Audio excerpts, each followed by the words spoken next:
और बुलेटिन की शुरुआत करेंगे इस वक्त की सबसे बड़ी खबर के साथ। मरुधरा में छूट के दायरे को बढ़ा दिया गया है। गृह विभाग की ओर से नई गाइडलाइंस जारी कर दी गई हैं। तो 20 सितंबर से 6वीं से 8वीं तक की क्लास को अनलॉक कर दिया गया है। वहीं 27 सितंबर से 1 से 5वीं की क्लास को भी अनलॉक किया जाएगा। 20 सितंबर से office, cinema hall full unlock किए जाएंगे।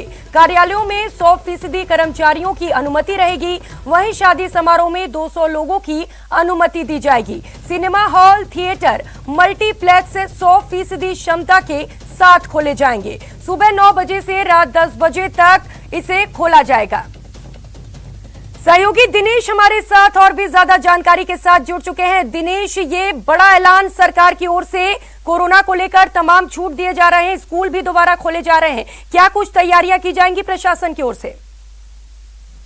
आप बिल्कुल प्रियंका, देखिए राजस्थान में जिस तरीके से अब क्योंकि कोरोना के मामले लगातार कम हो रहे हैं और अब केवल चुनिंदा मामले सामने आ रहे हैं, तो जी। अब छूटों का दायरा बढ़ाया गया है। कई तरह की राहतें दी गई है व्यापारियों को भी और आम लोगों को भी। जो बड़े फैसले हैं उनकी अगर बात की जाए तो शादी विवाहों में जो सीमा तय की गई थी उसे बढ़ा दिया गया है। 200 लोग जो है वो शादी विवाह में शामिल हो सकेंगे।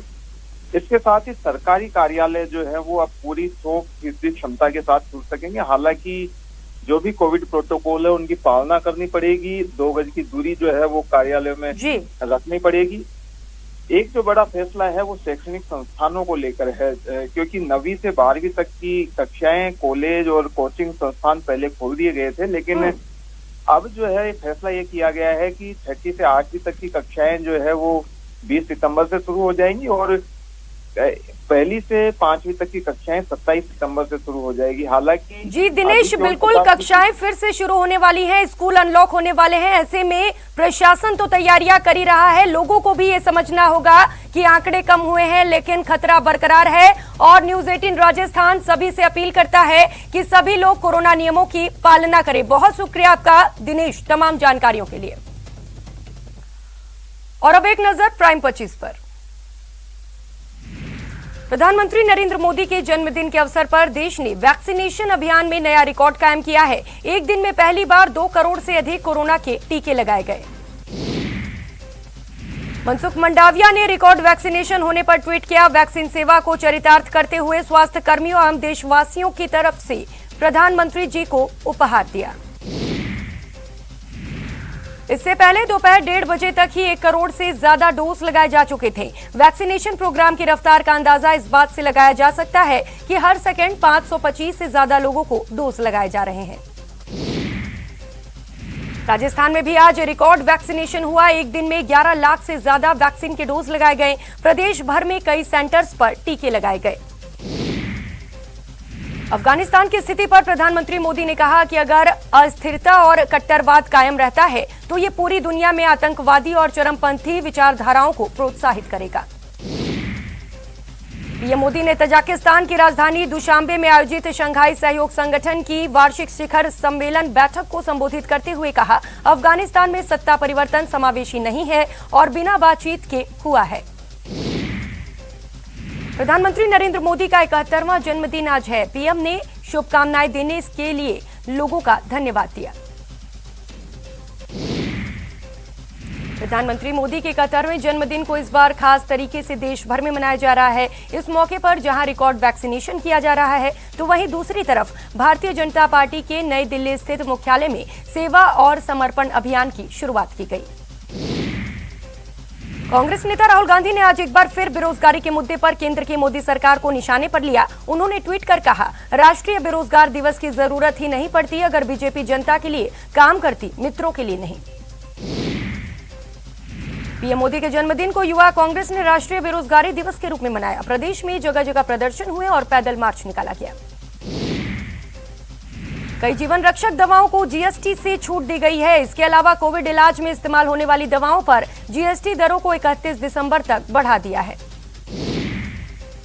गृह मंत्री अमित शाह ने दावा किया कि तेलंगाना में 2024 में बीजेपी जीत दर्ज करेगी। निर्मल जिले में जनसभा को संबोधित करते हुए एआईएमआईएम का भी जिक्र किया। अमित शाह ने कहा कि बीजेपी मजलिस से नहीं डरती। महबूबा मुफ्ती ने अनुच्छेद 370 और 35A के हटाए जाने को लेकर एक बार फिर बयान दिया है। उन्होंने कहा कि अनुच्छेद 370 और 35A कानूनी तरीके से नहीं गया है। महाराष्ट्र में बीजेपी और शिवसेना के बीच फिर से नजदीकियां बढ़ने लगी हैं। औरंगाबाद में एक कार्यक्रम में शामिल हुए सीएम उद्धव ठाकरे ने बीजेपी के वरिष्ठ नेता और रेल राज्य मंत्री राव साहेब दानवे की ओर देखते हुए उन्हें अपना पूर्व और भावी सहयोगी बताया। राजस्थान में शादियों के रजिस्ट्रेशन से जुड़े कानून के तहत अब बाल विवाह का भी रजिस्ट्रेशन होगा। विपक्ष के कड़े ऐतराज और हंगामे के बीच विधानसभा में बहस के बाद राजस्थान विवाहों का अनिवार्य रजिस्ट्रेशन संशोधन बिल पारित किया गया। विधानसभा में ऊंट का मुद्दा उठाए स्पीकर जोशी ने मंत्री कटारिया से पूछा कि राज्य पशु घोषित करने से क्या लाभ होता है, तो कटारिया ने कहा कि ये बात मैं भी आज तक नहीं समझ पाया। बजरी के अवैध खनन का मामला विधानसभा में उठा। विधायक अर्जुन लाल जिनकर ने सवाल दागे और जवाब देते हुए खनन मंत्री प्रमोद जैन भाया ने माना कि प्रदेश में अवैध खनन होता है। इसके साथ ही उन्होंने कहा कि अवैध खनन पर रोक लगाने के लिए राज्य सरकार प्रतिबद्ध है। जयपुर डेयरी में मिलावटी दूध का मामला भी विधानसभा में उठा। विधायक कालीचरण सर्राफ के सवाल के जवाब में गोपालन मंत्री प्रमोद जैन भाया ने कहा कि मामले में एसओजी की जांच रिपोर्ट अभी नहीं मिली है। राजस्थान की कांग्रेस सरकार के खिलाफ कल बीजेपी हल्ला बोलेगी। जयपुर शहर बीजेपी कल विधानसभा का घेराव करेगी। बीजेपी प्रदेशाध्यक्ष ने कहा कि पिछले 2.5 साल से सरकार के काम से जनता परेशान है। राजस्थान सरकार ने प्रदेश में छूट का दायरा बढ़ाया है। शादी समारोह में 200 लोग शामिल हो सकेंगे। 20 सितंबर से 6 से 8वीं की क्लास शुरू होगी, तो वहीं 27 सितंबर से 1 से 5वीं की क्लास शुरू की जाएगी। प्रदेश में अब सुबह 9 से रात 10 बजे तक मॉल, मल्टीप्लेक्स, रेस्तरां खुलेंगे। वहीं सिनेमा हॉल, थिएटर 100% क्षमता के साथ खोले जाएंगे। जयपुर में आपसी विवाद के चलते एक युवक की चाकू मारकर हत्या का मामला सामने आया। पुलिस सीसीटीवी फुटेज के आधार पर हत्यारों की तलाश में जुटी है। जयपुर की एसीबी टीम ने झुंझुनू में बड़ी कार्रवाई की और झुंझुनू के ग्रामीण डीएसपी को और 2 कांस्टेबलों को रिश्वत लेते हुए गिरफ्तार किया।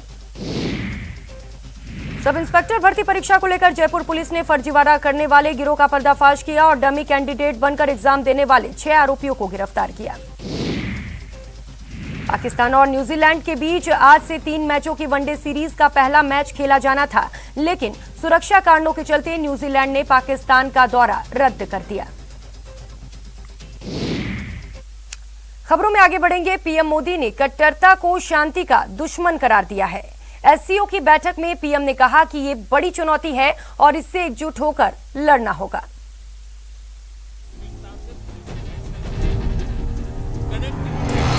शंघाई सहयोग संगठन की बैठक में पीएम मोदी ने शुक्रवार को न सिर्फ बढ़ती कट्टरता से आगाह किया, बल्कि इससे निपटने के लिए सदस्य देशों को मंत्र भी दिया। पीएम मोदी का वो मंत्र क्या है बताएंगे, लेकिन पहले सुनिए कट्टरता पर पीएम ने क्या कहा।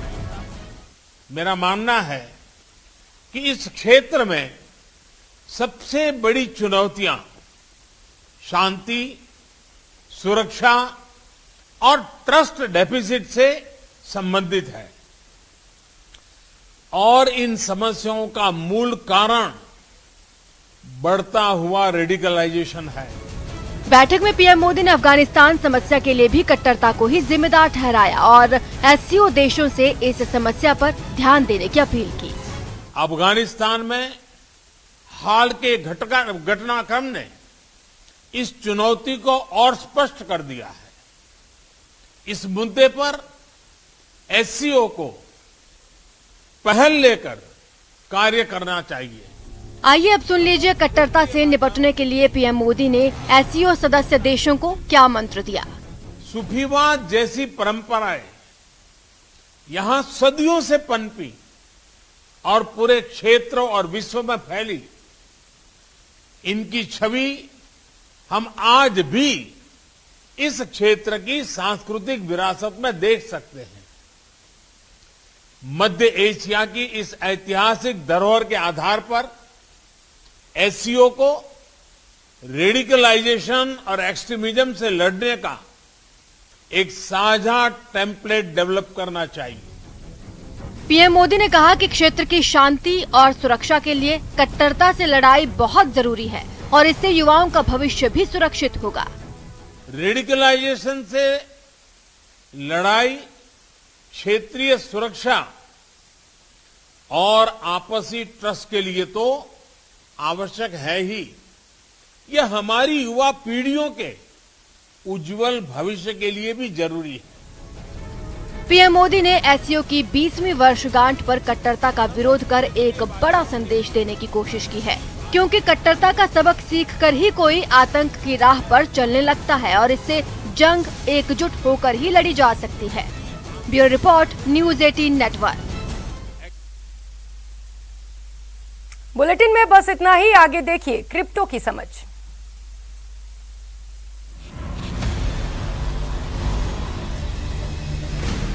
ZPay and News 18 Network present crypto की समझ।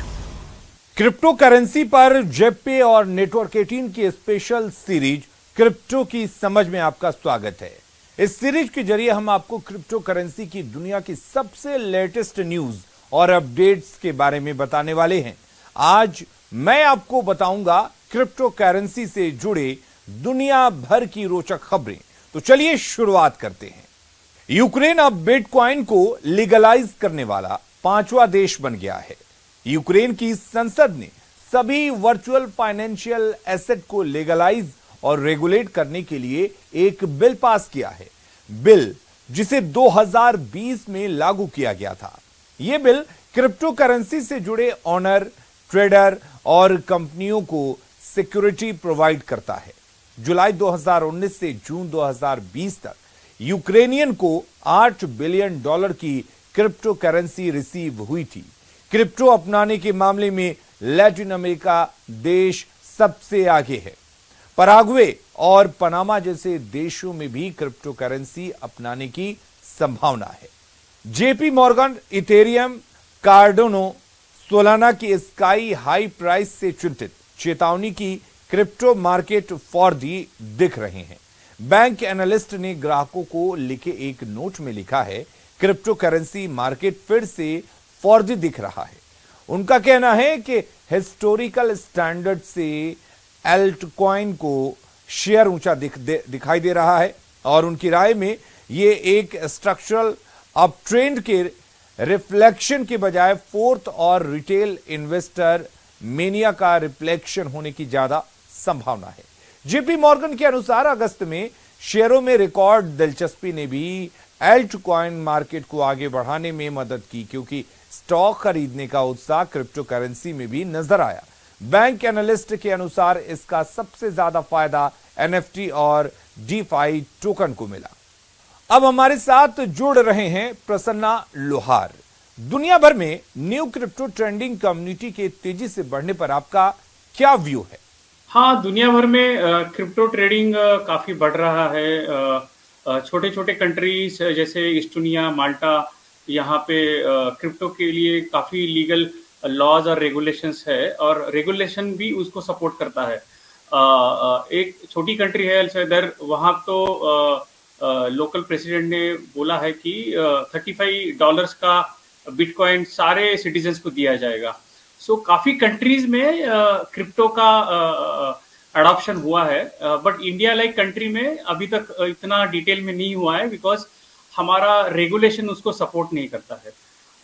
अभी दूसरा एंगल देखा जाएगा क्रिप्टो का। क्रिप्टो इज मेकिंग न्यूज, मतलब क्रिप्टो की काफी चर्चा हो रही है, बट वो चर्चा नॉर्मल सिटीजन्स में, जो सामान्य नागरिक है, जो छोटे छोटे व्यापारी है, जिसका किसी का छोटा दुकान है, सब्जी का दुकान है या फिर कोई मोची का दुकान चला रहा है, उन लोगों में नहीं हो रहा है ना। सो कहने का तात्पर्य यह है कि एक तरफ से क्रिप्टो का चर्चा बहुत हो रहा है सोशल मीडिया में और मीडिया में, बट हमें उन लोगों को क्वेश्चन पूछना चाहिए जहां पे इसका यूटिलाइजेशन हो। क्रिप्टो से जुड़ी खास खबरों में इतना ही। अगली बार क्रिप्टो करेंसी से जुड़ी कुछ और रोचक खबरें आपके लिए लेकर आएंगे। तब तक के लिए नमस्कार।